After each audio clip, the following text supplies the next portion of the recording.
Salut, on est le 11 avril et c'est l'épisode 7 de un dessin par jour pendant 10 jours. Alors c'est marrant parce que dans la vidéo d'hier, je te parlais du rythme que j'avais de dessin, à savoir que je prépare la veille le crayonné pour le dessin du jour suivant. Et bah aujourd'hui j'ai brisé ce rythme si pratique parce que hier soir j'étais occupé à jouer à Rocket League, jeu incroyable, soit dit en passant, et du coup j'ai pas dessiné. Enfin si, j'avais fait quelques crayonnés avant, sauf que j'avais rien de concluant, ce qui fait que ce matin quand je me suis levé, bah j'avais aucune idée de ce que j'allais faire pour aujourd'hui. En plus j'étais fatigué parce que je m'étais couché tard hier, et j'ai passé du coup les 2 premières heures de ma journée à chercher des idées sur internet, sur Pinterest.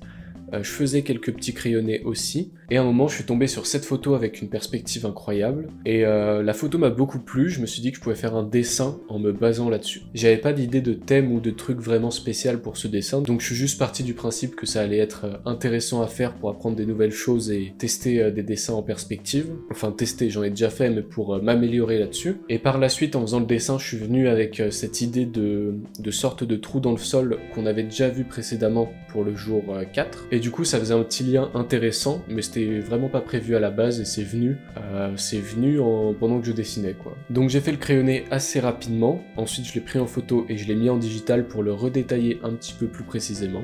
Et puis après c'était parti, c'est la routine classique pour les dessins de cette série.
Je suis assez content de la perspective au final.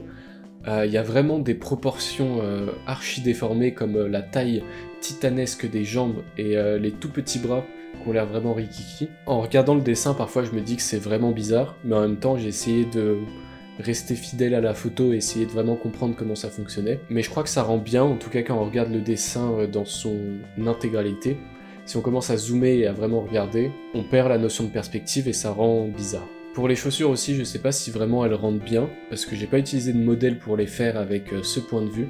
J'ai eu, on va pas se mentir, la flemme de chercher des modèles sur internet ou de regarder mes propres chaussures. Je me suis dit que ça passerait comme ça, et de toute façon c'est pas le point central du dessin, c'est pas ce qu'on va regarder en premier dans l'idée. Donc c'est pas si grave si elles sont pas super détaillées. Et globalement c'est tout pour ce dessin, il n'y a pas grand chose d'incroyable non plus à dire, ni même sur le dessin, c'est juste un perso en perspective au bord d'une sorte de gouffre. Voilà, on espère avoir de bonnes idées pour les prochains jours et pour clôturer en beauté cette série.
On arrive donc au moment où je peux te montrer le dessin final et les différentes étapes par lesquelles on est passé. Donc on a en premier lieu le crayonné, que j'ai fait en partie en tradi, en partie en digital. Ensuite on vient ancrer le crayonné, faire les hachures et tout ça. J'ai réutilisé les mêmes hachures que celles du dessin d'hier. Tu remarques aussi que pour montrer la perspective, j'ai fait en sorte que les éléments les plus proches de la caméra, donc tout le bas de son corps ainsi que le sol, sont avec des traits plus épais, pour montrer qu'ils sont plus proches, et ceux qui sont plus loin sont plus fins. On rajoute les aplats de couleurs ainsi que les ombres, et cette fois-ci on va un petit peu plus loin en rajoutant un début de décor, c'est juste un ciel avec quelques nuages.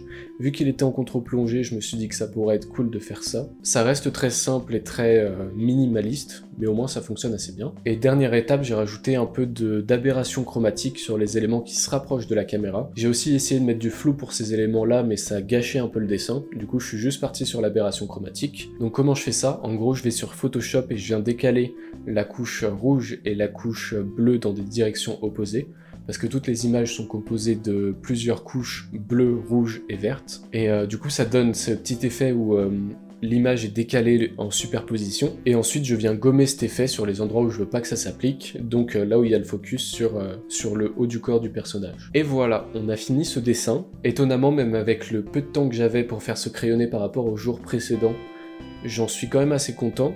Il y a un peu moins de créativité dans le dessin, il y a moins de concepts que dans les autres, mais le dessin rend quand même super bien. J'ai essayé de compenser tout ça avec l'ajout du ciel et l'ajout d'effets. Et voilà, c'est tout pour aujourd'hui. Si t'as bien aimé la vidéo, tu peux la liker, la commenter, la partager. Tu peux me suivre sur Instagram, tu peux checker ma boutique de vêtements. Et moi je te dis à demain pour le jour numéro 8. C'est bientôt la fin, c'est incroyable.